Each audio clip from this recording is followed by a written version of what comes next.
My name is Martin Asiedu Date. Okay, so we start from Ashiaman, where a combined team of firemen from Tema, Ashiaman and Accra had to put out a raging blaze which destroyed more than 10 tanker vehicles at a tanker yard in Ashiaman. Several other properties in the yard were also destroyed.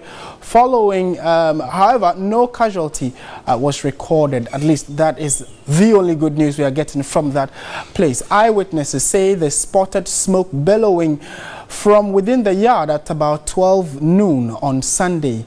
The yard, which has more than 30 tankers, has been packed with several petroleum products. The intensity of the raging blaze compelled more fire personnel from Accra, Tema, Ashiaman, top fire service personnel from, and then also personnel from the Ghana Ports and Harbours Authority and Valco to come together to put out the blaze. The fire engulfed the entire yard, forcing firemen to cordon off the area. However, firemen are yet to establish the exact cause, but we are told that it is likely to have been caused by some siphoning. We'll find out how that is possible and how that could have caused such, that kind of inferno. So we go to the lines now to speak to our reporter, Josephine Frimpong, who has visited the site a day after the event. It started around 12, we were told yesterday, and right around now, it's about 24 hours after. The blaze has been put off, but what's the information she's gathering? Josephine, good afternoon, and thank you for joining us.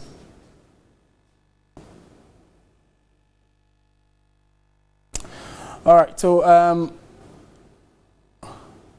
what we know for sure is that the fire service men are still there to gather as much information as they can. Our reporter is there as well, trying to glean some information from them with regard to what happened and also the extent of damage the fire may have caused. And Josephine Frimpong would be joining us shortly to give us an update on that development. For now, though, what we know is that no life has been lost. So, Josephine, what's happening there now?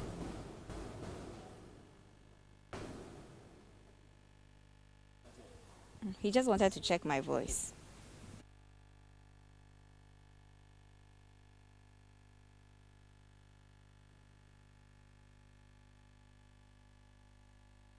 Here is that a day after fire ravaged this particular tanker yard, it's been confirmed that 13 fuel tanker got burnt, fully burnt here, and it's only one that was not touched. But firemen have started investigations into what actually happened here. And also we are told that earlier in the morning, the officials of the National Petroleum Authority, NPA, came here to check and find out what exactly happened at the tanker yard. And the acting director of NPA has instructed the owner of the facility here to produce documents covering this particular yard. So firemen have been doing their own investigation, so we want to find out what the firemen have been up and doing since yesterday till this morning. So I have with me the Deputy Fire Commander, Timothy Osafo-Efum, to just tell us what exactly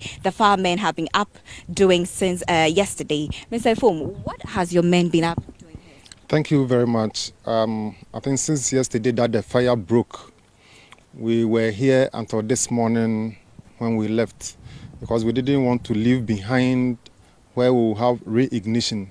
And looking at the situation here where all the tankers have content, if there should be reignition, it means we will have to go back and do exactly this, what we did earlier on, before we can bring the fire under control. And so we left personnel and equipment around to take care of the facility in the event of reignition. And so what they did overnight was to cool all the tanks so that there wouldn't be reignition. And we left here this morning where the investigation team also took over. They just completed their investigations, and so we are going to put our report together and then see what exactly happened before the fire occurred. Okay, so this particular tanker yard, is it certified to operate here?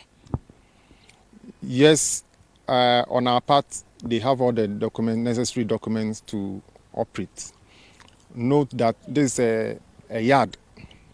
They don't sell fuel here. they just park their vehicles here, do maintenance before they set off for their journey. And so that is what they've been doing, and yesterday the incident happened. Is it a proper train? Is that what is expected of them to do here? Safety-wise, you see, we operate by law. And so when we come and you go by the law, there is nothing that we can do. But other agencies must also look at their side of the law, whether indeed what they are doing here is right or not. But on our part, we can confirm that yes, they have satisfied all the requirements. Looking at how these tankers have been parked, lined up closely together, is it a proper thing to do? Because when there's a fire, it looks like it spreads so fast to the next tanker. Yeah, that is one thing we observed, and that explains why all the tankers were engulfed in the fire within a short period of time. You know, fuels have vapor, and once the vapor charges the atmosphere, the least spark, then the whole place will be engulfed in fire. And that is exactly what happened yesterday. We realized that they should have leave some space, adequate space in between the tankers, but that was not done. This is simply because they have a lot of tankers parking here, and so the yard is smaller than the tankers that come.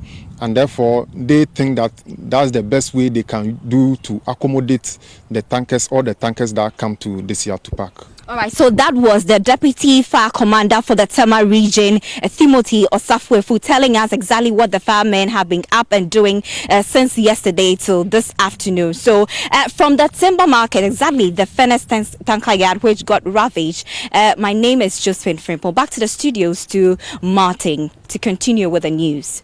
Thank you very much, Josephine Frimpong, with that that update actually. And when you look at the pictures of the tankers and how the extent of damage done to them by the fire, it tells you the intensity of the inferno. And we've been joined in studio by the Head of Public Relations for the Ghana National Fire Service, Billy Anaglate. Good afternoon, sir. Thank you very much for joining us. Good afternoon. Good to have you join us. I mean, clearly we fall on you, the fire service, anytime there is such a major disaster. What can you tell us about what happened yesterday? What was the preliminary information you've been able to gather? Well, yesterday actually we got to the scene. During the firefighting, we initiated our fire investigation into what actually might be the cause of it. There were a few clues, there were a few visible things that we saw on the ground. We saw two pumps that were actually with hoses that were actually showing that yes, fuel was being siphoned from one tanker to the other. So that was exactly what we concluded on yesterday in our preliminary investigation. But that is not to say that, yes, that is the exact cause of the fire. So we are continuing. Okay. That was how we have invited the owner of the premises with some of the drivers to our regional headquarters to report this morning. Then we can prove further to determine what exactly might be the cause and people that were behind those siphoning. If you look at the situation of that nature, look at the yard where they were doing the siphoning. It is not right for anybody within that sector to siphon fuel from one tanker. How can simple siphoning cause fire?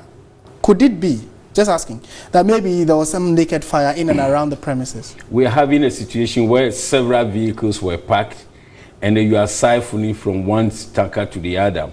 It is not the liquid petrol or the liquid diesel that burns, but the rich vaporized gas from the fuel within the environment. That is what caused the fire. So even if you are siphoning, you are increasing the richness of the vapor within the area where you are doing your siphoning. So even a spark from a battery, the kicking of a vehicle, somebody making a phone call within that vicinity could easily trigger a fire. So it is wrong for anybody to do siphoning within that sector, even if it is necessary and important that you do it. That is why you are to call on the fire service who will come in and give you a fire cover, or to even see you putting in safety measures.